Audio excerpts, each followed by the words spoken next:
आज के वीडियो में आप सभी का एक बार फिर से स्वागत है। आज के इस वीडियो में हम लोग वार्षिकी करंट अफेयर को देखने जा रहे हैं और ये करंट अफेयर ज्ञान बिंदु के बिहार दरोगा, एईडीओ, बिहार एसएससी सीजीएल 4 और एसएससी 10+2 के लिए है।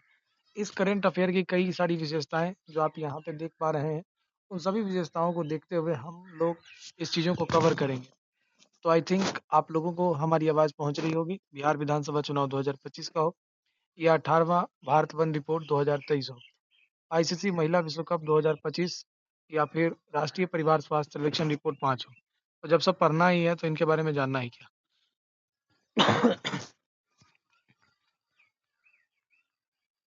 पहले हम लोग देखते हैं बिहार विधानसभा चुनाव 2025, जो ये काफ़ी इम्पोर्टेंट है। यहाँ पे आप देखेंगे कि बिहार विधानसभा चुनाव 2025 का रिजल्ट आया था और यहाँ पे कई सारे मुख्य बिंदुओं पे अगर हम बात करें तो यहाँ पे घोषणा इसकी कब होती है, तो 6 अक्टूबर 2025 को इसका घोषणा किया जाता है और आदर्श आचार संहिता जो है इसको लागू कर दिया जाता है।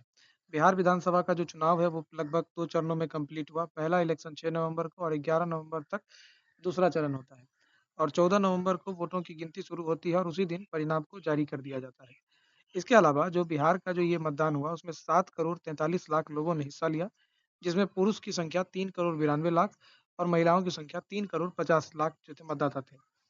थर्ड जेंडर मतदाता यानी कि ट्रांसजेंडर में 1725 लोगों ने जो है इसमें शिरकत लिया था।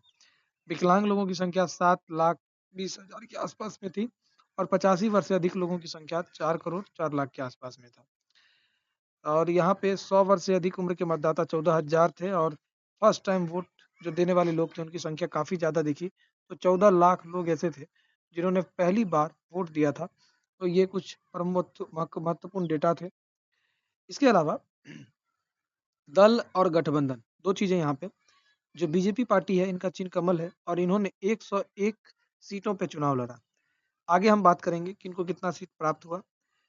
जनता दल यूनाइटेड का तीर 101 सीट पर, रामविलास पासवान का जो पार्टी है लोक जनशक्ति हेलीकॉप्टर चिराग पासवान वाला 28 सीट, एचएम जो जीतन राम मांझी का है उनका है 6, कराही पार्टी इनका था, राष्ट्रीय जो है इनका था वो गैस सिलेंडर और निर्दलीय ने 1 सीट जीत करके हासिल किया।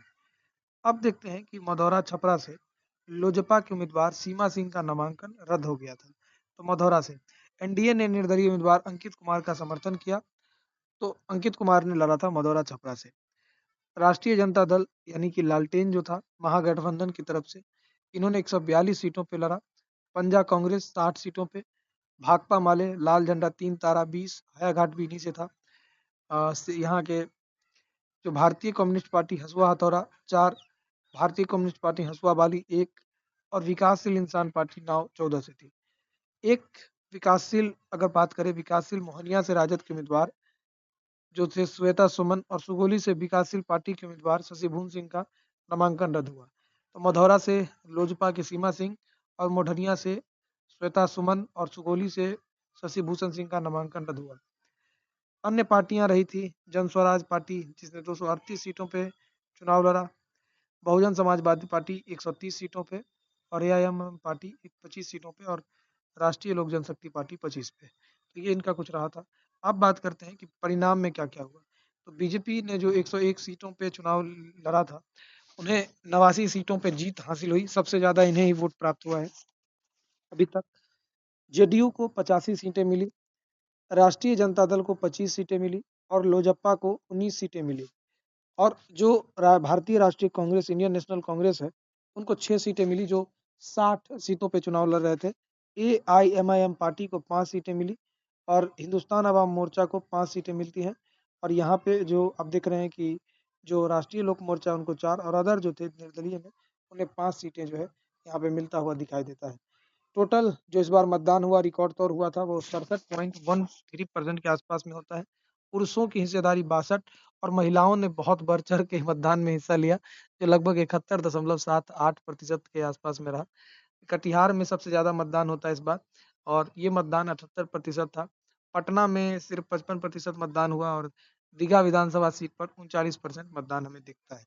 सबसे अधिक वोटों से जीतने वाले व्यक्ति का नाम है जेडीयू के कलाधर प्रसाद मंडल, जिन्होंने 73,572 वोटों से जो है जीत हासिल किया। सबसे कम वोटों से जीत का अंतर रहा राधाचरण सिंह का, सिर्फ 27 वोटों से उनका जीत हो जाता है। अब बात करते हैं कि कई मंत्री बने हैं निर्वाचन के बाद, निर्वाचन क्षेत्र दिया गया, उन्हें मंत्रालय दिया गया और इन्हीं मंत्रालयों के साथ-साथ इनका जो एक सफर है वो शुरू होता है। नीतीश कुमार के साथ पहली बार ऐसा हो रहा है कि इन्हें जो है वो गृह मंत्रालय ना दिया गया। गृह मंत्रालय जो है इस बार सम्राट चौधरी को दे दिया गया है और एमएलसी जो निर्वाचन क्षेत्र है वहाँ से इन्होंने चुनाव लड़ा था। तो सम्राट चौधरी का जो सीट था वो बीजेपी से थे और सम्राट चौधरी बीजेपी से थे। तारापुर विधानसभा क्षेत्र से इन्होंने जीत हासिल किया मुंगेर में और गृह विभाग इनके पास में था। विजय कुमार सिन्हा की बात करें तो ये लखीसराय से थे और भूमि एवं विभाग, राजस्व विभाग, खान एवं इनके पास में आया था। विजय कुमार सिन्हा के बाद एक विजय कुमार चौधरी है, ठीक है? तो एगो बीजेपी से है, एगो जेडीयू से है। तो एगो जल संसाधन मंत्री इनके पास में भवन निर्माण, चौधरी जी के पास में जल भवन है और विजय जी जो हैं सिन्हा वाले, उनके पास में भूमि राजस्व है, ठीक है? खान भूतत्व है। तो एगो है विजय कुमार चौधरी, तो जल संसाधन और भवन निर्माण, और भूमि वाला किसके पास में? विजय कुमार सिन्हा के पास में है। विजेंद्र प्रसाद की बात करें तो ऊर्जा विभाग किसके पास में? विजेंद्र। विजय करने के लिए क्या चाहिए? फतेह करने के लिए क्या चाहिए? ऊर्जा चाहिए। आगे है कि श्रवण कुमार, एक है बिजेंद्र कुमार प्रसाद यादव के बाद जो है ऊर्जा विभाग और यहाँ पे एक है श्रवण कुमार। तो श्रवण कुमार जो है इन्होंने गांव के विकास यानी ग्रामीण विकास और परिवहन विभाग अपने पास में लिया है, ठीक है? आगे बढ़ते हैं। मंगल पांडे बीजेपी से है, इन्हें स्वास्थ्य विधि विभाग मिला है। अशोक चौधरी को जो है ग्रामीण कार्य विभाग मिला है। लेसी सिंह को जो है खाद्य उपभोक्ता विभाग मिला है। मदन सहनी को जो है समाज कल्याण विभाग मिला है। नीतन नवीन को निर्माण नगर विभाग मिला है। राम कृपाल यादव को कृषि विभाग मिला है। संतोष सुमन को लघु जल संसाधन विभाग मिला है। सुनील कुमार को जो है शिक्षा विभाग मिला है। तो शिक्षा विभाग याद रखिएगा सुनील कुमार का, यहाँ भोरे विधानसभा सीट से गोपालगंज से ही जीत के आयल है।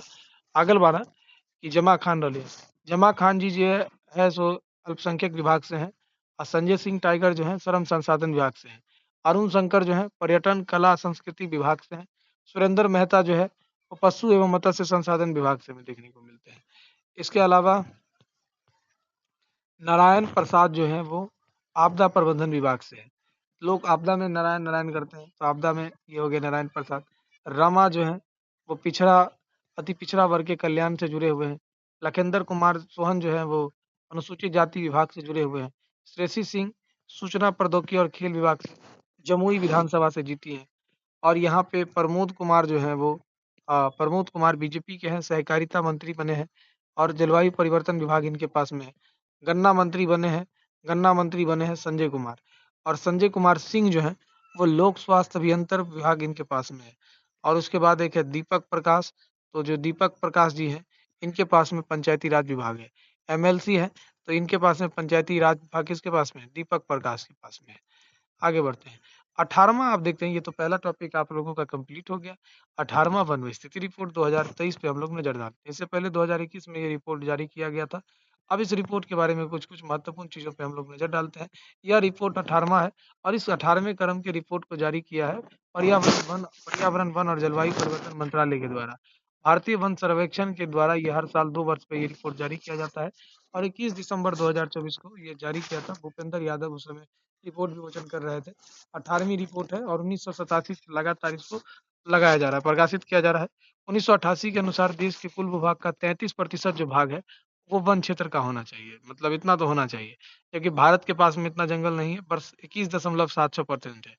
अगर आप देखेंगे कि 19 राज्य या केंद्र शासित प्रदेशों के पास में 33% से अधिक वन है। भारत का जो वन आवरण है, यानी कि वनों का जो आवरण है, वनों का जो क्षेत्र है, वो लगभग आप अगर देखेंगे यहाँ पे तो 7,15,343 किलोमीटर स्क्वायर है। भूगोल के हिसाब से या भौगोलिक क्षेत्रफल के हिसाब से ये 21.76% के अंतर्गत ही आता है। अगर आप देखेंगे 2021 की रिपोर्ट की तुलना में तो वन आवरण में 156 किलोमीटर स्क्वायर की जो है वो वृद्धि हमें दिखाई देता है। अब आते हैं हम लोग वन आवरण के बाद वृक्ष आवरण पे बात करते हैं। भारत में जो वृक्ष आवरण है दोस्तों वो 1,12,014 किलोमीटर है। लगभग ये बहुत कम है, 3.41 है और 1445 किलोमीटर स्क्वायर की वृद्धि हुई है 2021 की तुलना में, जो लगभग एक दिल्ली के बराबर दिखाई देता है। अब यहाँ पे आप कुछ जो डेटा है इसको एक जगह पे तो जो वनावरण है वो तो सभी बताए थे 715, 21.76 और टोटल 156 वृद्धि। और वृक्षावरण जो है 112, 3.41, 12.89 वृद्धि। टोटल जो वृद्धि कितना हुआ 14.45, यानी कि सॉरी 1445 किलोमीटर हुआ है। सबसे ज्यादा अगर वन आवरण वाले क्षेत्रफल की बात करें तो मध्य प्रदेश देखने को मिलता है, अरुणाचल और छत्तीसगढ़ ये देखने को मिलता है। मध्य प्रदेश का अगर आप देखेंगे तो यहाँ पे जो मध्य प्रदेश है, यहाँ पे 77,073 किलोमीटर स्क्वायर के आसपास में पूरा वनावरण है। अरुणाचल प्रदेश का 65,882 किलोमीटर स्क्वायर और छत्तीसगढ़ का 55,812। मोटा मोटी याद रखिए 77,000 जो है वो मध्य प्रदेश का है, और अरुणाचल प्रदेश का 65 है 882, और छत्तीसगढ़ का 55 812 है। अगला है हरियाणा। हरियाणा का कितना है 1614, और पंजाब का कितना है 1846, गोवा का कितना है 266। ये इसका किलोमीटर स्क्वायर है। तो सबसे कम वनावरण में हो गया हरियाणा, पंजाब, गोवा। मध्य प्रदेश, अरुणाचल प्रदेश, ये मध्य प्रदेश, अरुणाचल प्रदेश और छत्तीसगढ़ सबसे ज्यादा वाले में है। अगला है कि सबसे ज्यादा वनावरण में वृद्धि। अब यहाँ पे आप कंफ्यूज करेंगे काफी ज्यादा। तो यहाँ पे जो आप पढ़ रहे थे वो क्या था, सबसे ज्यादा वन आवरण वाले राज्य थे, सबसे कम वन आवरण वाले राज्य थे। अब यहाँ पे आपसे पूछ रहा है कि सर्वाधिक वन आवरण में वृद्धि करने वाला राज्य। मतलब मान लीजिए पहले 5 था, अब 10 हो गया, तो वृद्धि किसका सबसे ज्यादा हुआ है। तो मिजो, गुजू, उड़ीसा। तो गुजरात का, उड़ीसा का, मिजोरम का, गुजरात का, उड़ीसा का वृद्धि हुआ है। 242, 180, 152, 242, 180, 152। मिजोरम, गुजरात, उड़ीसा का। सबसे कम या नुकसान देखेंगे तो मध्य प्रदेश को हुआ है। मध्य प्रदेश भले ही ज्यादा पे रहा है, लेकिन इसमें वृद्धि बहुत कम हुआ है। 371.5 किलोमीटर स्क्वायर जो है ये दिखा है। 139 किलोमीटर स्क्वायर जो है आंध्र प्रदेश का। तेलंगाना का 100 किलोमीटर स्क्वायर के आसपास में। अगला है कि सबसे ज्यादा वन आवरण प्रतिशत वाले राज्य कौन से हैं। तो मिजोरम है 85.34% है, और अरुणाचल प्रदेश का 78.767% है। अगला है कि सर्वाधिक वन प्रतिशत वाले केंद्र शासित प्रदेश कौन सा है। लक्षद्वीप है 91.33%। अंडमान निकोबार जो है 81.62% के आसपास में है। वन एवं वृक्ष आवरण वाले राज्य, मतलब एक तो आपने देखा कि सबसे ज्यादा वन आवरण प्रतिशत वाले राज्य में मिजोरम आपको दिखा, और आपको अरुणाचल प्रदेश दिखा। अब यहाँ पे है कि वन आवरण प्रतिशत वाले केंद्र शासित प्रदेश में एक है लक्षद्वीप, जिसमें 91% की वृद्धि है। और यहाँ पे आप देखेंगे तो मध्य प्रदेश जो है, यहाँ पे वन एवं वृक्षावरण वाले राज्य में क्षेत्रफल के अनुसार 85,724 किलोमीटर स्क्वायर के क्षेत्रफल पर जो है वन एवं वृक्षावरण बढ़ा हुआ है। आप देखते हैं कि महाराष्ट्र में देखेंगे तो ये ज्यादा है, 65,000 है। आगे बढ़ते हैं तो यहाँ पे है कि वन एवं वृक्षावरण ने सबसे ज्यादा वृद्धि कौन किया है। तो ये किया छत्तीसगढ़। छत्तीसगढ़ ने बहुत ज्यादा क्या किया है, वृद्धि किया है। 684 किलोमीटर स्क्वायर, यूपी 559, और उड़ीसा 559। तो छत्तीस, यूपी और उड़ीसा 559 पे। और सबसे ज्यादा भारत में घने एवं खुले वन की बात करें तो सबसे ज्यादा घने वन आपको मिलेंगे अरुणाचल प्रदेश में मिलेंगे। और मध्यम रूप से घने वन कहाँ मिलेंगे, मध्य प्रदेश में, और खुले वन ज्यादा मिलेंगे मध्य प्रदेश में। अब आते हैं कुछ कुछ फैक्ट पे। भारत में झाड़ियां अगर आप देखेंगे प्यारे साथियों, तो लगभग जो झाड़ियां हैं वो 43,623 किलोमीटर स्क्वायर में फैली है। कुल क्षेत्रफल इसका 1.33% है। भारत में बांस धारित कुल क्षेत्रफल 1,54,470 किलोमीटर स्क्वायर में है। सबसे अधिक मध्य प्रदेश का 20,421 किलोमीटर स्क्वायर है। 2021 की तुलना में 5,227 किलोमीटर स्क्वायर में क्या हुआ है, वृद्धि हुआ है। तो भारत में जो है, भारत में बांस धारित जो कुल क्षेत्रफल है वो 1,54,670 किलोमीटर स्क्वायर के आसपास में है। सबसे अधिक मध्य प्रदेश का 20,481 किलोमीटर स्क्वायर है। इस रिपोर्ट के अनुसार वनों में कुल कार्बन स्टॉक की जो क्षमता है वो लगभग 7,285 मिलियन टन आंका गया है। 7,285 मिलियन टन जो है ये आंका गया है। 2021 की तुलना में देश के कार्बन स्टॉक 81.5 मिलियन टन की वृद्धि हुई है, जिसमें सबसे ज्यादा किस में है, अरुणाचल प्रदेश में है। भारत ने 2030 तक जो है उन्होंने 2.5 से 3 बिलियन टन जो है कार्बन सिंक का लक्ष्य रखा है। तो 2030 तक भारत ने 2.5 से 3 बिलियन टन कार्बन का लक्ष्य रखा है। भारत वनावरण के मामले में दुनिया में 10वें स्थान पे है। 10वें स्थान पर भारत है, रूस पहले स्थान पर है। राज्य एवं केंद्र शासित प्रदेशों में सबसे ज्यादा वनावरण प्रतिशत लक्षद्वीप का 91.33% है। सबसे अधिक आग की घटना जो है वो उत्तराखंड में देखने को मिला, उड़ीसा में देखने को मिला, छत्तीसगढ़ में। सबसे ज्यादा आग वाला घटना कहाँ पे देखने को मिला? उत्तराखंड, उड़ीसा और छत्तीसगढ़ में। भारत में 75% से अधिक वनावरण 8 राज्यों या केंद्र शासित प्रदेश में मिजोरम में है, लक्षद्वीप में है, अंडमान निकोबार द्वीप में, अरुणाचल प्रदेश, नागालैंड, मेघालय, त्रिपुरा में है। तो ये कुछ ऐसे क्षेत्र हैं जहाँ भारत में 75% से अधिक और 8 राज्यों से ज़्यादा केंद्र शासित प्रदेश हैं। मैंग्रोव वनस्पति के बारे में अब हम लोग बात करते हैं। मैंग्रोव वनस्पति अगर आप देखेंगे तो वन स्थिति रिपोर्ट 2023 के अनुसार कच्चे मैंग्रोव वन 49-91 किलोमीटर है और इसका भौगोलिक क्षेत्रफल 0.15% है। तो 2023 की रिपोर्ट के आधार पर मैंग्रोव वन जो है 49-91% है, जो कि भौगोलिक क्षेत्रफल का 0.15% है। 2021 की तुलना में वन के क्षेत्रफल में 7.43% की कमी हुई है।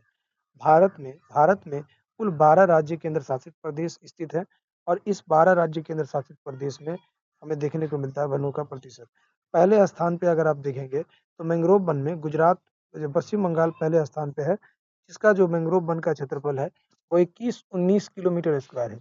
21-19 किलोमीटर स्क्वायर पश्चिम बंगाल का है। गुजरात की बात करें दूसरे स्थान पे है, 1164 किलोमीटर स्क्वायर है। तीसरे स्थान पे अंडमान निकोबार द्वीप समूह 608 किलोमीटर स्क्वायर के क्षेत्रफल पर यह फैला हुआ है। आगे है कि सबसे ज्यादा मैंग्रोव वनस्पति में वृद्धि किसने किया है? तो आंध्र प्रदेश ने किया है और इनका वृद्धि 13.01 किलोमीटर स्क्वायर ज्यादा है। दूसरे स्थान पे महाराष्ट्र दूसरे स्थान पर है और इसने 12.239% किलोमीटर स्क्वायर में वृद्धि किया है। कर्नाटक 2.54 पे वृद्धि। सबसे ज्यादा वनस्पति में कमी कहाँ हुआ है मैंग्रोव वनस्पति में? तो गुजरात में -36 किलोमीटर स्क्वायर में क्या हुआ है? कमी हमें देखने को मिला है। आगे बढ़ते हैं कि भारतीय वन सर्वेक्षण जो रिपोर्ट है या भारतीय वन सर्वेक्षण जो है इसकी स्थापना कब हुई? तो 1 जून 1981 ईस्वी को इसकी स्थापना की जाती है और इसका मुख्यालय जो है वो देहरादून उत्तराखंड में स्थित है और अनूप सिंह अभी इसके वर्तमान निदेशक हैं। ये जो एफसी मतलब भारतीय वन सर्वेक्षण का मुख्यालय कोलकाता में 1890 में बनाया गया था। अब ये तो आपने इंडिया के प्रोस्पेक्टस से देख लिया कि यहाँ पे क्या-क्या वन की रिपोर्ट रही थी। अब हम लोग बिहार के प्रोस्पेक्टस से देखेंगे कि बिहार वन स्थिति रिपोर्ट 2023 क्या कहता है। अगर हम बात करें तो भारतीय वन सर्वेक्षण एफएसआई द्वारा 2 वर्षों पर इसको जारी करते हैं और ये 18वीं वन रिपोर्ट है और 8% जो मतलब टोटल जो वनावरण है बिहार का वो 7,352 किलोमीटर के स्क्वायर के है, आसपास में है और यहाँ पे भौगोलिक क्षेत्र जो है 8% है। 2021 की रिपोर्ट के अनुसार ये वनावरण में 129.19 किलोमीटर स्क्वायर की वृद्धि देखी गई है। जिला का वनावरण देखेंगे क्षेत्रफल के अनुसार कैमूर में सबसे ज़्यादा हमें देखने को मिलता है और ये 1025.68 किलोमीटर स्क्वायर है। पश्चिम चंपारण का आप देखेंगे तो 908, पश्चिम चंपारण का कितना है? तो 908 है और जमुई जिला का जो है वो 670 किलोमीटर स्क्वायर के आसपास में देखने को मिलता है। सबसे कम बनावरण वाले जिले कौन से हैं? तो शेखपुरा है 0.82%, अरवल तो 4.082 किलोमीटर स्क्वायर के आसपास में है और बक्सर आपको देखने को मिलेगा 6.01% किलोमीटर के आसपास में। तो शेखपुरा हो गया और अरवल हो गया, बक्सर हो गया। अब आगे देखते हैं कि सबसे अधिक वनावरण वाले जिले कौन से हैं?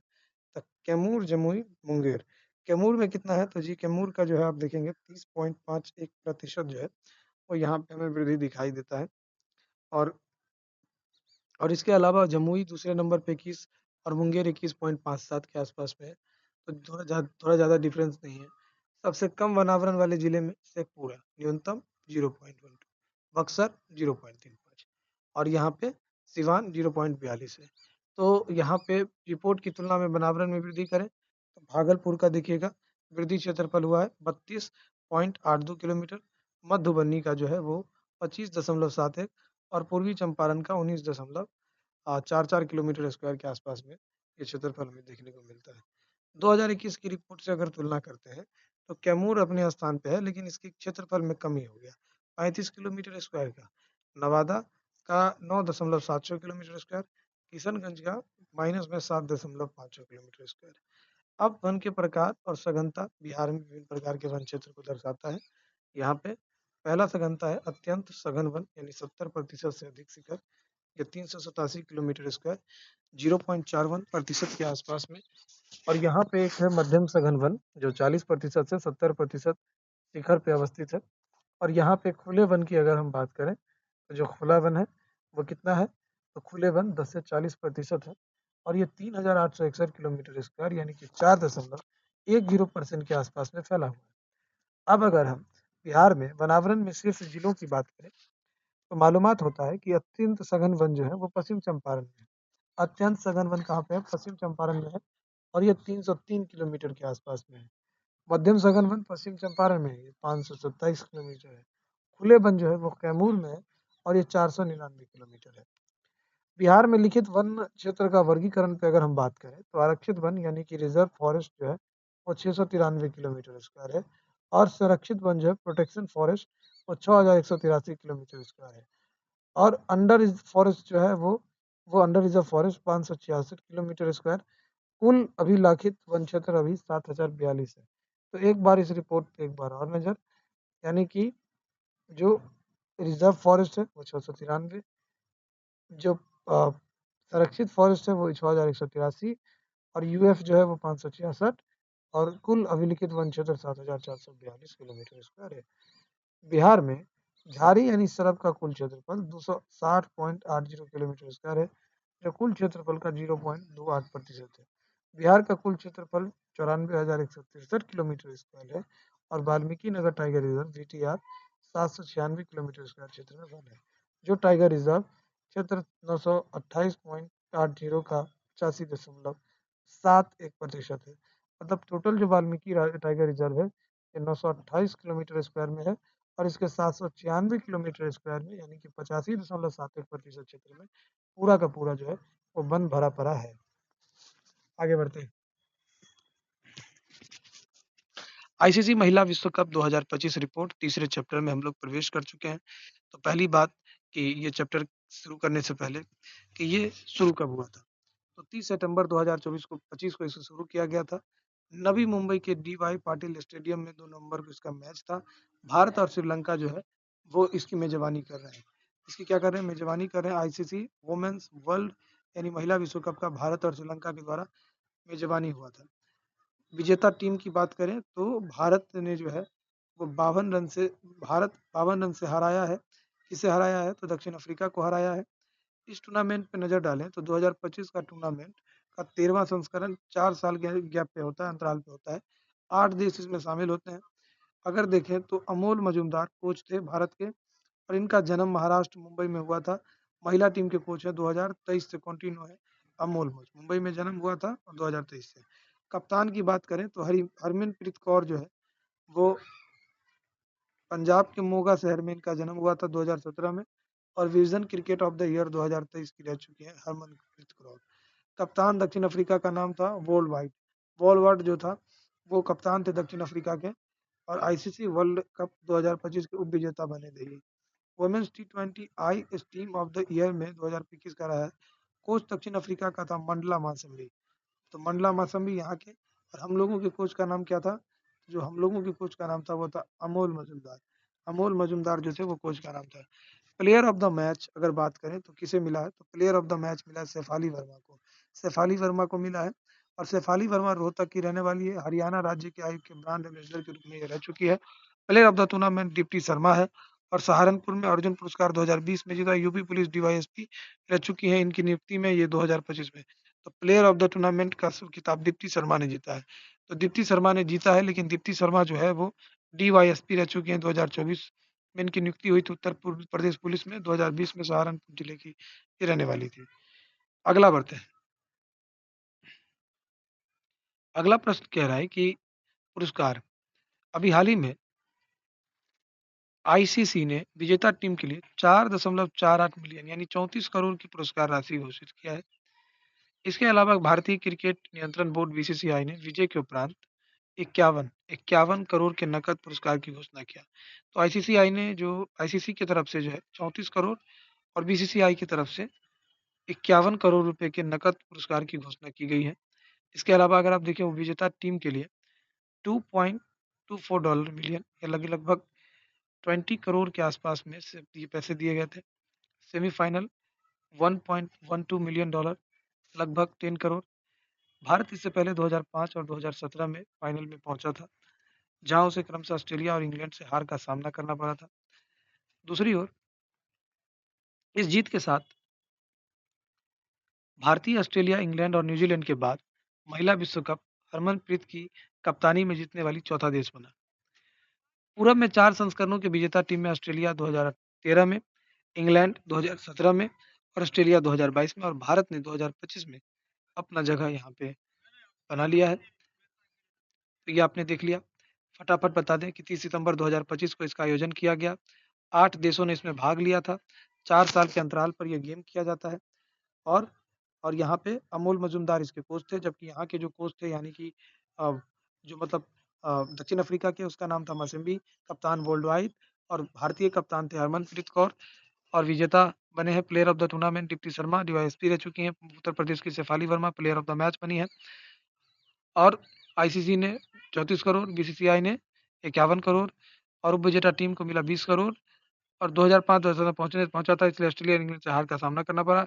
4 संस्करणों की विजेता की टीम ने ऑस्ट्रेलिया 2013 में जीता, इंग्लैंड 17 में, ऑस्ट्रेलिया 22 में, भारत 2025 में। तो 2 नाम ऑस्ट्रेलिया के नाम। अब आते हैं हम लोग चौथे चैप्टर में। चौथा चैप्टर आपका है राष्ट्रीय परिवार स्वास्थ्य सर्वेक्षण रिपोर्ट 5 यानी NFHS national family health survey report 5। तो इसकी शुरुआत 1992 से 93 में होती है, 2019 से 21 में होती है। स्वास्थ्य एवं परिवार कल्याण मंत्रालय के द्वारा जारी किया जाता है और अंतर्राष्ट्रीय जनसंख्या विज्ञान संस्थान आईआईपीएस मुंबई में इसकी नोडल एजेंसी है।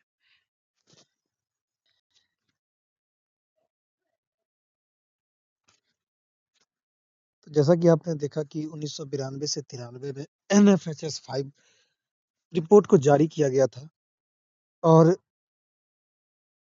इस रिपोर्ट को जारी करने का काम स्वास्थ्य परिवार कल्याण मंत्रालय का है।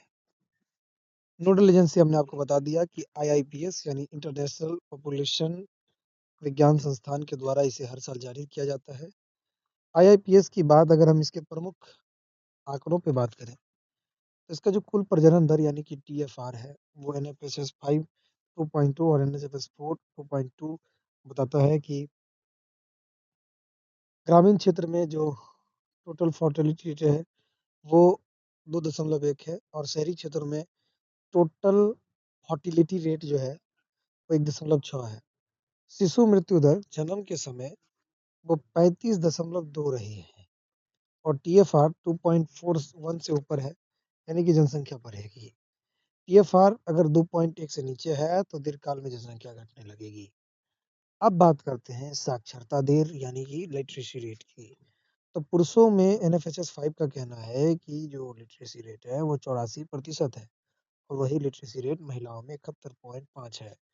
लिंग अनुपात की बात करें तो एनएफएचएस 5 में भारत में लिंगानुपात 1020 है और जन्म के समय लिंगानुपात 929 है। 26.5% जनसंख्या 15 साल से कम है। घरेलू सुविधाओं में शुरुआत अगर बात करें तो बेहतर पीने के पानी में यहाँ पे 96% एनएफएचएस 5 के अनुसार लगभग बेहतर पीने के पानी का जो सोर्स है वो लगभग 96% घरेलू सुविधाओं में सुधार हुआ है, जबकि 4 के अनुसार 90% था और 69% स्वच्छता प्रथाएं और पहले 48% रही थी। बिजली का उपयोग 97% बढ़ा है, जबकि 4 में 88% रहा था। स्वच्छ ईंधन जो था वो 58.6% यहाँ पे घरेलू सुविधाओं में सुधार हुआ है और जन्म पंजीकरण में 89%। शौचालय की सुविधा अब लगभग 83% घरों में उपलब्ध है और मृत्यु पंजीकरण प्रमाणन सर्टिफिकेट 71% लोगों की सुविधाओं में शामिल है। विकलांगता में जो है 1% लोग जो है इसमें शामिल है। एनएफएचएस 5 रिपोर्ट नियोजन एवं जनसंख्या संकेतक के विचार पे अगर हम बात करें तो गर्भ निरोधक प्रसार दर में 67% जो है वो हमें ये देखने को मिल रहा है। कई सारे लोग ऐसे हैं जो गर्भ निरोधक का जो उपयोग कर रहे हैं वो 54% लोग हैं। महिला नसबंदी की जो संख्या जो सबसे लोकप्रिय तरीका माना जाता है परिवार नियोजन में वो लगभग 38% है और परिवार नियोजन की मांग 76% है। अब देखते हैं एक बार फिर से इन डेटास को।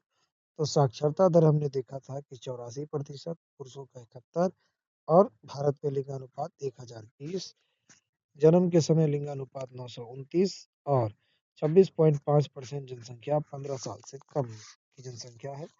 और इसके अलावा जो मतलब बेहतर पीने की पानी 96%, घरेलू सुविधाओं में सुधार और स्वच्छता प्रथाएं 69% और बिजली का उपयोग 97% हुआ है और स्वच्छ ईंधन 98.56%, 89% जन्म पंजीकरण, शौचालय की सुविधा 83% घरों में, मृत्यु पंजीकरण 71 और विकलांगता 1% घरेलू आबादी के रूप में जानते हैं। NFHS 5 रिपोर्ट की बात करें तो 67% जो है ये चीज़ें गर्भ निरोधक प्रसार दर है और गर्भ निरोधक उपयोग में 56% है। सबसे लोकप्रिय तरीका महिला नसबंदी 38%, परिवार नियोजन की मांग 76% हमें दिखाई देती है। अब आते हैं कि NFHS 5 रिपोर्ट में नशा या लत संबंधी अगर आंकड़ों की बात करें तो ये क्या-क्या चीज़ें यहाँ पे आती हैं। पुरुषों ने बताया तंबाकू के उपयोग में 39% गिरावट हमें देखने को मिली है। वहीं NFHS 5 में जो है 4% गिरावट हमें देखने को मिलती है। आगे बढ़ते हैं। शराब के उपयोग करने वाले जो लोग हैं, उनकी संख्या कितनी है? तो 19% लोग शराब के उपयोग करते हैं, पुरुष जो है और 29% जो है लोग यहाँ पे हैं।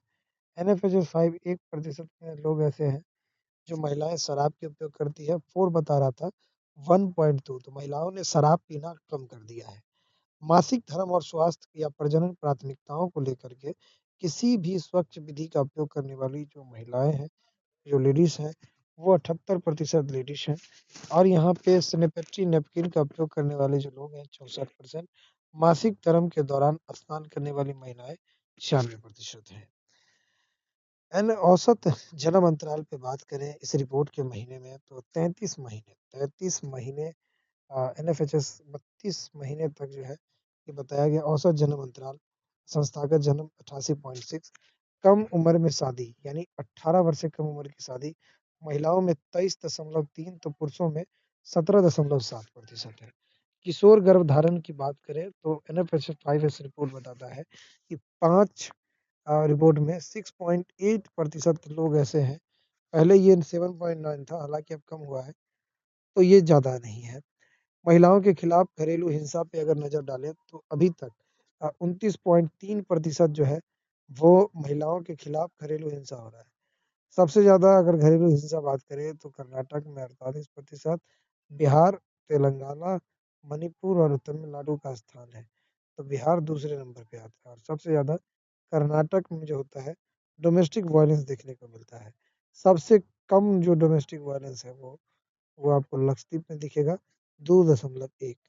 टीकाकरण स्तर जो था 12 से 23 महीने की उम्र में जो है वो 70% रही है और 5 वर्ष से कम उम्र के बच्चों की स्टार्टिंग जो है वो 36% रही है। अब आते हैं मोटापा पे NFHS 5 रिपोर्ट की बात करते हैं। यह बताता है कि महिलाओं में मोटापा जो है वो ज़्यादा है, यानी कि महिलाओं में 24% जो है मोटापा है, तो पुरुषों में 23% मोटापा है। NFHS 5 रिपोर्ट में प्रमुख तथ्य बिहार के हिसाब से बताता है कि 15 से 49 वर्ष आयु वर्ग के लोग, महिलाएं जो है वो 57.8% है और पुरुष जो है वो 78.5% देखने को मिलता है। शिक्षा की बात करें तो 6 से 17 वर्ष की आयु के जितने बच्चे हैं उसमें से 85% बच्चे स्कूल जा रहे होते हैं और 89% बच्चे स्कूल की उपस्थिति में उपस्थित होते हैं। और यहाँ पे सॉरी 6 से 14 वर्ष के जो बच्चे होते हैं 15 से 17 साल के केवल 69% बच्चे ही स्कूल में उपस्थित रह पाते हैं, बाकी बच्चे उपस्थित नहीं रहते हैं। आवास व मूलभूत सुविधाएँ जो है NFHS 5 बताते हैं कि 84% परिवार ग्रामीण क्षेत्र में रहते हैं, 34% परिवार पक्के मकान में रहते हैं और 54% परिवार अर्ध पक्के मकान में रहते हैं। यानी कि 84% परिवार ग्रामीण क्षेत्र में है और 34% परिवार पक्के मकान में और 54% परिवार अभी भी अधपक्के मकान में है। ये सपना अभी इनका पूरा नहीं हुआ है। 39% परिवारों के घरों में स्वच्छता सुविधा उपलब्ध नहीं है। पाइप से जलापूर्ति जो है शहर में 18 और गाँव में 8 है। 96% के पास में बिजली है और 65% के पास में शौचालय की सुविधा है। कुल प्रजनन दर की अब बात करें, TFR की बात करें, तो TFR क्या है? तो ये NFHS 4 में 3.4 थी और ये शहरी क्षेत्र में 2.4 और 3.8 ग्रामीण क्षेत्र में देखने को मिलता है। शहरी विवाहित महिलाएँ जो हैं वो गर्भ निरोधक का उपयोग जो है वो 62% करती है और गाँव में विवाहित महिलाएँ जो है वो 55% का उपयोग करती है। 95% जो ऐसी महिलाएँ हैं जो गर्भ निरोधक गोलियों के बारे में जानती थी और 19% महिलाएँ कंडोम के बारे में जानती थी। 50% पुरुष मानते हैं कि गर्भ निरोधक का उपयोग महिलाओं का काम है। पोषण स्थिति पे अगर हम बात करें तो 43% बच्चे जो 5 साल से कम है वो बौने पैदा हो रहे हैं। 23% बच्चे कमज़ोर हैं और जिनमें 9% गंभीर रूप से है। महिलाएँ 5 से 14 15 से 54 49 वर्ष में 42% या तो बहुत पतली है या मोटी है। 15 से 49 वर्ष में बहुत दुबली है या बहुत मोटी है। पुरुष में देखेंगे तो 15 से 49% 36% या तो दुबले हैं या मोटे हैं। मोटापा महिलाओं में अगर देखेंगे तो 16% मोटापा जो है महिलाओं में, पूर्व में 12% था। ग्रामीण युवा महिलाएं एसटी में कुपोषण से अधिक प्रभावित है और मोटापे से अधिक प्रभावित शहरी व सुनिश्चित पुरुष है। शिशु व मातृ स्वास्थ्य जो है IMR बताता है कि 47/1000 जीवित जन्म पर है। किशोर माताओं को 20 वर्ष से कम आयु यानी IMR 64/1000 है।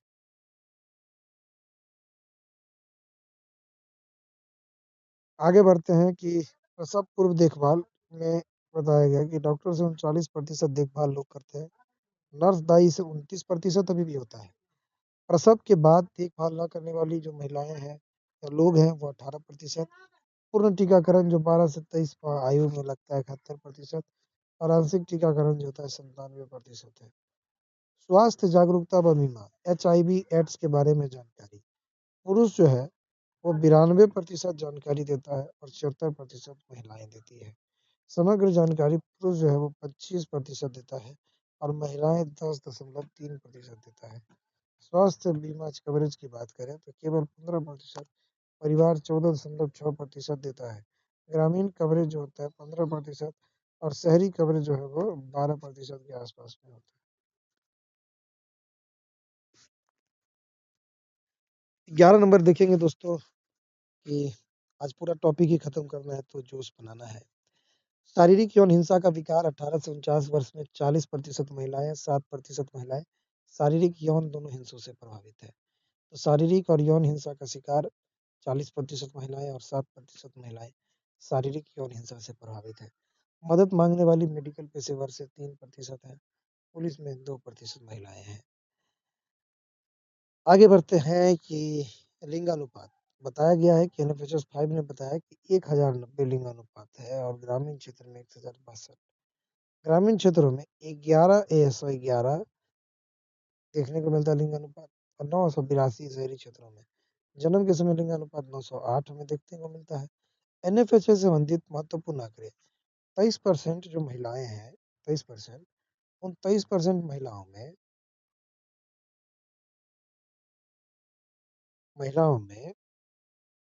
मुखिया महिलाएं होती हैं। 86% लोगों के पास में आधार कार्ड है बिहार के पास में। घरेलू आबादी किसी न किसी प्रकार की विकलांगता से ग्रस्त है। 96% परिवारों के पास में बैंक या डाकघर में खाता है बिहार। 55% परिवार BPL खाता धारक है। 39% परिवारों के पास कृषि योग्य भूमि है। 63.5% गर्भवती महिला 15 से 49% एनीमिया से पीड़ित है। सभी महिलाएं 15 से 49% और 65.7% एनीमिया से पीड़ित है। 90% परिवारों के पास में देखा आधार कार्ड है पूरे भारत में। 96% घरों में बैंक या डाकघर में खाता है पूरे भारत में। 94% परिवार में आयोडीन नमक युक्त नमक का उपयोग करते हैं और इसके अलावा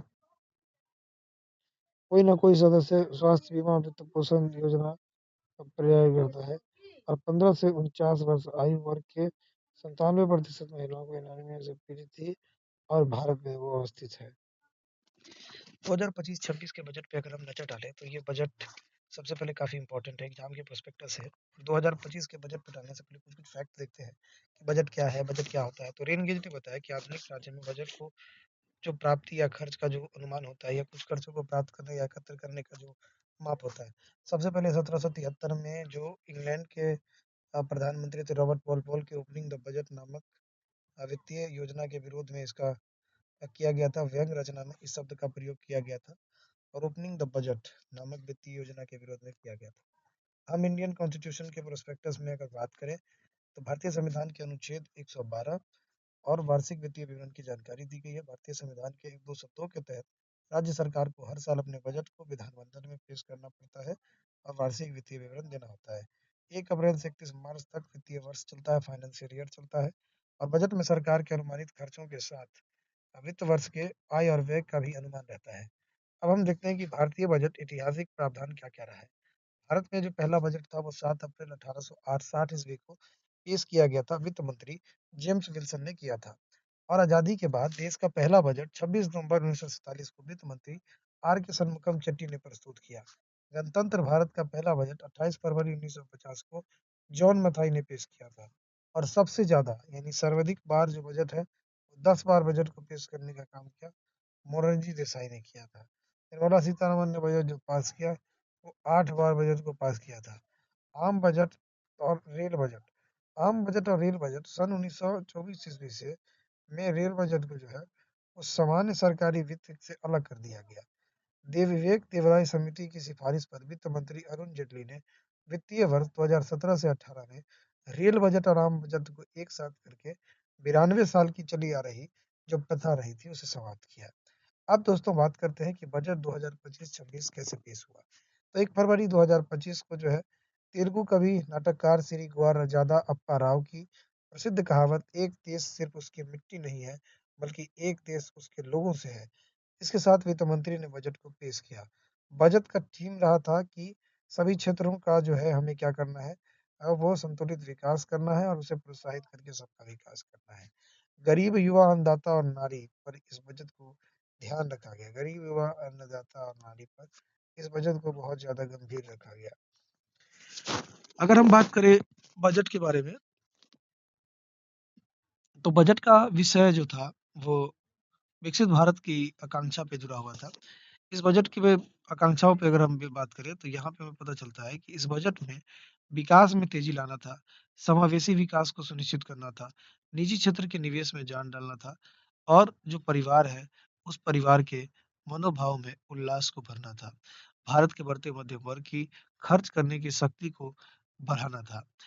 इसको प्राप्त करने के लिए विकसित भारत में शामिल किए गए कुछ 6 बिंदु इस प्रकार रहे थे। पहली बार इस बजट में ये देखा गया कि जो गरीबी से मुक्ति है या जो शून्य गरीबी है इसको हमें हासिल करना था और अच्छी गुणवत्ता वाली जो स्कूली शिक्षा है वहाँ तक इसे प्राप्त करना है। उच्च गुणवत्ता वाली सस्ती स्वास्थ्य सेवा तक पहुँच लानी है। 100% कुल कामगार कामगार के साथ में सार्थक जो रोजगार है उसे देना है। आर्थिक गतिविधियों में 70% महिलाएं हैं और हमारे देश को विश्व की खाद की टोकरी बनाना है। सुधार ये हुआ कि बजट के उद्देश्यों में अगले 5 वर्षों की अवधि में 6 क्षेत्रों में परिवर्तनकारी सुधार करना शामिल है। अगर हम देखें 6 क्षेत्र में किन में हम सुधार कर सकते हैं तो पहला है कि विनियामक सुधार और दूसरा है टैक्सेशन और एक है विद्युत क्षेत्र और है शहरी विकास और एक है खनन विकास और एक है वित्तीय क्षेत्र। तो यहाँ पे ये बजट यहाँ पैसे दिया गया है। अगर हम बात करें कि और भी कई सारे महत्वपूर्ण बिंदुओं पर तो बीज जो है वो जुलाई बीज जो है वो जुलाई 2024 से जारी किए गए बीजों के 100 से अधिक किस्मों को वाणिज्यिक स्तर पे उपलब्ध कराना है और इसके साथ इंजन में बजट का जो थीम है वो सबके विकास के तहत विकास की यात्रा को देखना है। 4 शक्तिशाली इंजन में अगर आप देखेंगे तो एग्रीकल्चर, एमएसएमई, इन्वेस्टमेंट और जो इंपोर्ट है इससे शामिल किया गया है। ईंधन में दिया गया हमारे सुधार है और मार्गदर्शन प्रेरणा समावेशी था ये सब चीजें हैं। लक्ष्य रखा है कि हमें भारत को विकसित राज्य बनाना है या देश बनाना है। प्रथम इंजन कृषि पे अगर नजर डालें तो प्रधानमंत्री धन्य धान्य कृषि योजना को शुरू किया गया। इसके तहत जो है वो 100 से अधिक जिलों को शामिल किया जाएंगे और इस बार 1.7 करोड़ किसानों को इस योजना से तो प्रधानमंत्री धन्य धान्य कृषि योजना 1,70,00,000 लोगों को 100 जिलों में लाभ देने के लिए आ गया है। आगे बढ़ते हैं। उद्देश्य क्या है कि इसमें हमको करना क्या है कि लोन किसानों को देना है ताकि जो फसल है उसकी विविधता है या फसल कटाई के बाद भंडारण की सुविधा या सिंचाई आदि को सुविधाजनक बनाना है। ग्रामीण संपन्नता और अनुकूल निर्माण पे अगर हम नजर डालें तो ग्रामीण क्षेत्र में प्रचुर मात्रा में अवसर को पैदा करना है ताकि प्रवास का कोई विकल्प भी एक विकल्प हो, न कि अनिवार्य हो कि नहीं यार यहाँ से जाना ही है। प्रथम चरण में 100 विकासशील कृषि जिला को इसमें इंक्लूड किया गया है। दलहन में आत्मनिर्भरता की बात करें तो खाद में हमें आत्मनिर्भरता को प्राप्त करना है। इसके लिए राष्ट्रीय खाद्य दलहन मिशन को लागू किया जा रहा है। तूर, उड़द और मसूर पर बहुत ज़्यादा ध्यान देने के लिए 6 साल के दलहनों में आत्मनिर्भरता मिशन को प्रारंभ किया गया है। बिहार में मखाना बोर्डों का बात करें तो बिहार में मखाना बोर्ड जो है वो मखानों का उत्पादन करता है, प्रसंस्करण करता है और मूल्य संवर्धन विपणन में सुधार लाने के लिए बिहार में मखाना बोर्ड की स्थापना की जाएगी और किसान उत्पादक संगठन एफपीओ का भी गठन किया जाएगा।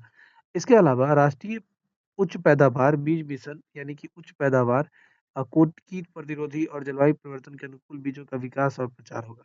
अब अगला आते हैं कि जो यहाँ पे एक और पॉइंट है छठा, मत्स्य उद्योग के लिए भारत सरकार बजट में क्या-क्या प्रावधान किए हैं। तो मत्स्य उत्पादन और जलीय कृषि क्षेत्र में विश्व में दूसरा सबसे बड़ा उत्पादक देश बन गया है भारत। तो मत्स्य उत्पादन और जलीय कृषि में दूसरा सबसे बड़ा उत्पादक बन गया है भारत और भारत का समुद्री खाद्य निर्यात 60,000 करोड़ रुपए का बढ़ चुका है। अंडमान निकोबार और लक्षद्वीप समूह के साथ भारतीय विशिष्ट आर्थिक क्षेत्र पर ही अपना ध्यान देता है। आगे देखते हैं कपास की उत्पादकता 5 वर्षों की हमें दिखाई देती है। 5 वर्षों की यह उत्पादकता कपास कृषि की उत्पादकता को काफी तेजी से बेहतर और पर्याप्त स्रोत में लाना है। एक है केसीसी यानी किसान क्रेडिट कार्ड। ऋण सुविधा की बात करें तो सरकार ने किसानों को क्रेडिट कार्ड के माध्यम से 7.7 करोड़ किसानों को, मछुआरों और डेयरी किसानों को जो है अल्पकालिक ऋण देने का समय दिया है। ग्राम ऋण में ऋण सीमा जो है वो ऋण लेने वालों की संख्या 3 लाख से बढ़कर के 5 लाख कर दी गई है यह किसान क्रेडिट कार्ड के तहत। और असम में याद रखेगा कि असम के पूर्वी क्षेत्र में यूरिया संयंत्र बनाया जाएगा नाम रूप में जो 12.7 लाख मीट्रिक टन यूरिया का उत्पादन करेगा। डाक व्यवस्था में ग्रामीण उत्प्रेरक क्षेत्र बनेंगे 1.5 लाख ग्रामीण डाकघरों को बनाना है और 2.4 लाख डाक सेवकों को ग्रामीण अर्थव्यवस्था के उत्प्रेरक के रूप में काम करना है। दूसरा इंजन दोस्तों एमएसएमई की बात करते हैं। एमएसएमई अभी भारत में 5.7 करोड़ लोगों के पास में है और ये जो ध्यान के साथ देखेंगे तो जो विनिर्माण है या जो सेवाएं इसमें है, अब ये कितने लोगों को रोजगार दे रहा है तो 7.5 करोड़ लोगों को रोजगार दे रहा है। इसका निर्माण 36% जो है इसका काफी ज्यादा निर्माण हो गया है। पंजीकृत एमएसएमई जो है रजिस्टर्ड जो है वो 1 करोड़ है और हालांकि सरकार का कहना है कि 1 करोड़ नहीं, लगभग 7.5 करोड़ एमएसएमई है। एमएसएमई का निर्यात में योगदान है कितना तो 45% के आसपास में है। एमएसएमई के वर्गीकरण से संबंधित निवेश को 2.5 गुना करना है और इसे इस कारोबार को जो है 2 गुना जो है वो बढ़ाया जाएगा। आगे देखते हैं। अगला है कि इस गारंटी कवर के साथ ऋण उपलब्धता में अपर्याप्त पूंजी क्या-क्या होता है। तो इस अपर्याप्त पूंजी में देखेंगे तो सूक्ष्म और लघु मध्यम उद्योग के 5 करोड़ से 10 करोड़ के जो रुपए थे, उनको बढ़ा दिया गया है और इसे 5 वर्षों में 1.5 लाख करोड़ रुपए अतिरिक्त ऋण जो है, वो इनको उपलब्ध कराने की बात कही गई है। स्टार्टअप के लिए जो 10 करोड़ का जो लोन है, उसे बढ़ा कर के 20 करोड़ किया गया है और एमएसएमई के लिए 20 करोड़ तक के सबसे ज़्यादा ऋण उपलब्ध कराने की बात की गई है। अब है कि सूक्ष्म उद्यम के लिए क्रेडिट कार्ड 5 लाख की सीमा वाले विशेष क्रेडिट कार्ड की यहाँ पे व्यवस्था की गई है। अब यहाँ पे है कि स्टार्टअप निधि कोष एआईएफ ने जो है वो 91,000 करोड़ से अधिक प्रतिबद्धताओं को प्राप्त किया है। पहली बार यहाँ पे एक और चीज देखने को मिल रहा है कि बने उद्यमी के लिए नई योजनाएं क्या-क्या है। तो यहाँ देखेंगे कि 5 लाख से अधिक महिलाएं एससी और एसटी महिलाओं के कर्मियों के लिए नई योजना को शुरुआत किया गया है। इन्हें अगले 5 वर्षों में से 2 करोड़ तक का जो है सर्वाधिक ऋण उपलब्ध कराने की बात हो रही है। फुटवियर और लेटर देने की बात अगर हम करें तो फोकस जो स्कीम है इस पे काम चल रहा है। इस स्कीम का फुटवियर और लेदर क्षेत्र की उत्पादकता को बढ़ाना है, गुणवत्ता और प्रतिस्पर्धा बढ़ाने पर फोकस देना है। फायदा क्या है तो 22 लाख व्यक्तियों को रोजगार और 4 लाख करोड़ का कारोबार। 1.1 करोड़ करोड़ जो है लोगों को निर्यात करने की सुविधा देनी है। फूड प्रोसेसिंग में देखेंगे तो लगातार जो है खाद्य प्रसंस्करण के लिए सहायता की बात करें तो प्रौद्योगिकी और यहाँ पे कई सारी चीज़ें यहाँ पे निकल के आती है। यहाँ पे आप देखेंगे तो किसानों के लिए मूल्य संवर्धन से उनकी आय बढ़ेगी, युवाओं को कौशल प्रशिक्षण, उद्यमशीलता और रोजगार के अवसर भी लगातार बढ़ते हुए दिखाई देंगे। विनिर्माण योजना में देखेंगे तो मेक इन इंडिया पहल बहुत तेज़ी से यहाँ पे काम कर रहा है और आगे बढ़ता है। लघु मध्यम उद्योग और बड़े उद्यमों को राष्ट्रीय विनिर्माण के क्षेत्र में शामिल करना है। सोलर वोल्टिक सेल पे अगर हम बात करें तो जो इलेक्ट्रिक व्हीकल है, बैटरी लगातार इस पे मोटर विंड टरबाइन और अत्यधिक वोल्टेज वाले ट्रांसमिशन उपकरणों को आगे बढ़ाना है। अब तीसरा इंजन जो हमने बताया था कि लोगों के खर्चा को बढ़ाना है, मिडिल क्लास के लोगों को। तो इसके अंतर्गत लोगों में निवेश की जो मात्रा है, इस पे लगातार काम होगा। इसमें पहला आप देखेंगे कि जो आंगनबाड़ी पोषण जो है 2.0 इसे लॉन्च किया गया है। 8 करोड़ से अधिक बच्चे इससे लाभान्वित होंगे। 1 करोड़ से गर्भवती महिला, स्तनपान कराने वाली महिला शामिल बच्चे होंगे। पूर्वोत्तर के 20 लाख लोगों किशोरियों को शामिल होगा। अटल टिंकरिंग लैब की बात करें तो नवाचार की भावना तथा वैज्ञानिक सोच उत्पन्न करने और इसको बढ़ावा देने के लिए 5 वर्षों में सरकारी स्कूल में 50,000 जो है अटल टिंकरिंग लैब को शुरू किया जाएगा ताकि वैज्ञानिक सोच जो है वो बच्चों में बढ़ाया जा सके। ब्रॉडबैंड कनेक्टिविटी की बात करें तो ब्रॉडबैंड कनेक्टिविटी में लगातार सरकारी माध्यमिक स्कूलों को और प्राथमिक स्वास्थ्य केंद्रों को इंटरनेट से जोड़ा जाएगा। भारतीय भाषा पुस्तक योजना भाषा पुस्तक योजना के तहत भारतीय भाषा में डिजिटल पुस्तकों को प्रदान किया जाएगा। 5 राष्ट्रीय कौशल उत्कृष्टता केंद्र को स्थापित किया जाएगा। आईआईटी को बढ़ावा देना है 100% की वृद्धि से। 23 आईआईटी में विद्यार्थियों की कुल संख्या 100% के आसपास में 65 छात्र हैं। शिक्षा के लिए एआई का काफ़ी ज़्यादा योगदान हमें देखने को मिलता है। तो इसके अलावा डे केयर कैंसर संस्थान में 3 वर्षों में सभी जिलों में अस्पताल में डे कैंसर केंद्र की स्थापना 200 केंद्रों में स्थापित किए जाने की लक्ष्य।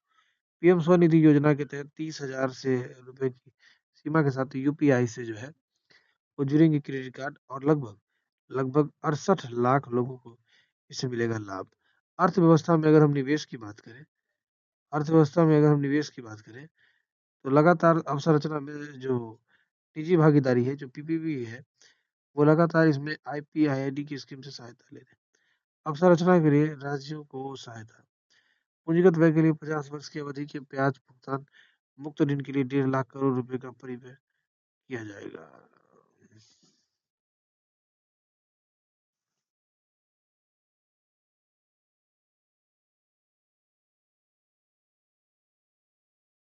तो बिहार में ग्रीनफील्ड एयरपोर्ट और पटना के बे पटना के बिहटा में एयरफोल्ड एयरपोर्ट की क्षमता का विस्तार किया जाना है और मिथिलांचल में पश्चिमी कोसी नहर योजना से 50,000 हेक्टेयर से अधिक भूमि पर खेती से किसानों को लाभ। पश्चिमी नहर ईआरएम परियोजना के लिए वित्तीय सहायता देने की बात कही गई है। रोजगार प्रेरित विकास के लिए जो पर्यटन है और 50 पर्यटन स्थलों को राज्यों की भागीदारी से चैलेंज मोड में लाना है। चिकित्सा शिक्षा का विस्तार 5 वर्षों में 75,000 से अधिक 10,000 अतिरिक्त सीटें बढ़ाई गई है। ऑनलाइन प्लेटफॉर्म देखेंगे तो ई श्रम पोर्टल पर इसको रजिस्ट्रेशन किया गया है और पीएम जन आरोग्य योजना के अंतर्गत स्वास्थ्य की देखभाल की देखरेख की जाएगी। नवाचार में इन्वेस्टमेंट की बात करें तो अनुसंधान विकास और नवाचार के आवंटन 20,000 करोड़ रुपए के आसपास में। डीप नीतियों पर कोष की बात करें तो अगली पीढ़ी का उद्देश्य स्टार्टअप को प्रेरित करना। पीएम अनुसंधान पे भी बात हो रहा है। इसके साथ आईआईटी और आईएससी के लिए 10,000 अध्येता वाले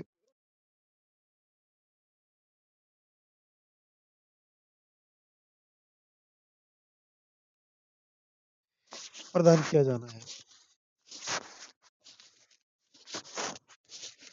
फसल जर्म प्लाज्म के लिए जीन बैंक की स्थापना की जाएगी। इसके अलावा 10 लाख जर्म प्लाज्म के लाइनों के साथ दूसरा जीन बैंक स्थापित होगा। ज्ञान भारतम मिशन के तहत जो निजी क्षेत्र है वहाँ पे आप अगर बात करेंगे तो जो संस्थानों में संग्रहालयों में पुस्तकालयों और निजी संग्रहकर्ता के पांडुलिपियों के संरक्षण करने के विषय में बात की गई है और 1 करोड़ से अधिक पांडुलिपियों को हासिल करना इसका लक्ष्य है। और दोस्तों जो चौथा इंजन था निर्यात और जो दोस्तों चौथा इंजन था निर्यात, इसका उद्देश्य क्या है? निर्यात बढ़ाएंगे आप और निर्यात संवर्धन मिशन उद्देश्य में बॉर्डर फैक्टरिंग सुविधा और एमएसएमई को विदेशी राज्यों में गैर तरीके समस्या का समाधान करना है। भारत ट्रेड नेट का उद्देश्य अंतर्राष्ट्रीय व्यापार के लिए भारत ट्रेड नेट नामक डिजिटल सार्वजनिक संरचना की स्थापना होगी और एयर कार्गो के लिए भंडार गृह की सुविधा की जाएगी। विकास की यात्रा में ईंधन हमारे सुधार पहले टैक्सेशन में सुधार लाना है, चाहे वो डायरेक्ट टैक्स हो या इनडायरेक्ट टैक्स हो। अब इन टैक्सों में सुधार लाने के लिए सरकार ने कहा है कि 0 से 4 लाख तक के जितने भी अ, व्यवस्थाएं हैं उनमें 0% का टैक्स लगेगा और 4 से 8 लाख तक 5% और 8 से 12 लाख तक के लिए 10% और 12 से 16 लाख तक के 15% और 16 से 20 लाख तक 20% का टैक्स लगेगा और 20 से 24 लाख तक के जो है 25% का टैक्स यहाँ पर लगाया जाएगा। और जो भी लोग 24 लाख से ऊपर कमा रहे हैं एक साल में उनको 30% इनकम टैक्स लगेगा। 12 लाख तक की आय वाले करदाताओं के लिए स्लैब दर में छूट कटौती के कारण कोई भुगतान नहीं किया जाएगा। तो 12 लाख तक के आय वाले करदाताओं के स्लैब दर में छूट के कारण उनके कर द्वारा कोई भुगतान नहीं किया जाएगा। टीडीएस की नई सेवा की बात करें तो 75,000 रुपए की मानक कटौती के बाद वेतनभोगी करदाताओं को 12,75 लाख रुपए की बढ़ोतरी होगी। किराए पर टीडीएस 2 करोड़ 40 लाख से बढ़कर 6 लाख रुपए के आसपास में कर दी गई है। टीडीएस में देखेंगे तो इसकी सीमा को 7 लाख से बढ़ाकर 10 लाख रुपए के आसपास में कर दिया गया है। आगे देखते हैं कि 90 लाख मतदाताओं को हमने स्वैच्छिक रूप से अपने आप को ब्यौरे का आवेदन दिया है और 1/4/2030 तक स्टार्टअप के लिए इन्वेस्टमेंट की बात होगी। ई बैटरी में देखें तो 35 अतिरिक्त पूंजीगत वस्तुओं मोबाइल फोन बैटरी निर्माण के लिए छूट दे दी गई है।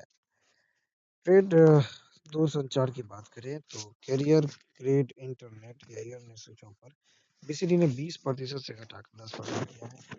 छोटे सामर्थ्य के बारे में कई चीजें हैं, जैसे कि 10 वर्ष के लिए अवधि को बढ़ाकर के 5 वर्ष का पंजीकरण अवधि किया गया। समुद्री उत्पाद के बारे में अगर हम बात करें तो समुद्री उत्पाद के निर्माण और निर्यात के लिए फ्रोजन फिश पेस्ट यानी कि बीसीडी को 30% से बढ़ाकर 5% कर दिया गया है।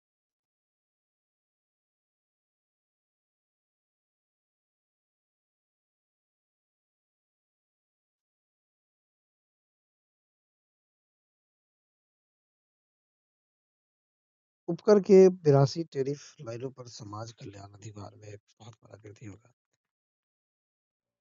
औषधि दवाओं के निर्यात पर आयात पर राहत। 36 जीवन रक्षक औषधियों पर जो है सीमा शुल्क पूरी तरह से छूट। 6 जीवन रक्षक में 5% जीवन से शामिल। विश्व विशेष रूप से कैंसर और साधारण लोगों की विशेषता में राहत। प्रमुख खनिज पे अगर बात करें तो जो कोबाल्ट है